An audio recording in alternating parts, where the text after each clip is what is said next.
دو قومی نظریہ کیا تھا کہ مسلمان الگ قوم ہے اور ہندو الگ قوم ہے، مسلمان اور ہندو یہ دونوں اکٹھے نہیں رہ سکتے۔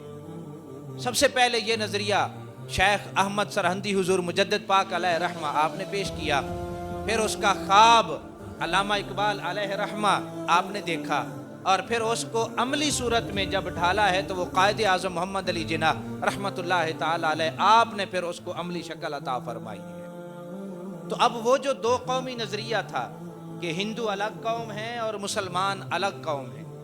یہ نظریہ لے کر جب قائد اعظم میدان میں آتے ہیں، میدان میں آئے، لوگوں نے برا بھلا بھی کہا، لوگوں نے بہت کچھ بھی کہا، لیکن قائد اعظم علیہ رحمہ آپ خود نہیں چلے تھے، آپ کو چلایا گیا تھا۔ آپ نے خود اس ملک کو قائم کرنے کا نعرہ نہیں لگایا تھا، آپ سے اس ملک کے پاکستان کو بنانے کا نعرہ لگوایا گیا تھا، اور اس کی وضاحت جو ہے وہ پھر نواب آف کالا باغ کے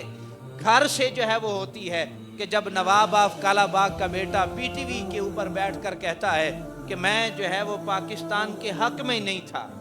میں تو پاکستان کا مخالف تھا، لیکن رات کو میں سوتا ہوں تو میرے خواب میں حضور نبی کریم صلی اللہ علیہ وآلہ وسلم تشریف لاتے ہیں اور آپ فرماتے ہیں کہ کل ووٹ پاکستان کے حق میں ڈالنا، کل ووٹ پاکستان کے حق میں ڈالنا ہے۔ اور میں کہتا ہوں یہ اتنی بڑی تائید ہے اس بات کی کہ قائد اعظم علیہ رحمہ خود نہیں چلے تھے، قائد اعظم علیہ رحمہ کو چلایا گیا تھا۔ قائد اعظم کو یہ ڈیوٹی دی گئی تھی کہ قائد اعظم علیہ رحمہ کو یہ سارے کام سپرد کر دیے گئے، تفویض کر دیے گئے کہ پاکستان کو بنانا ہے قائد اعظم محمد علی جناح نے، اور جو خوش نصیب اس پھر کام کی تکمیل میں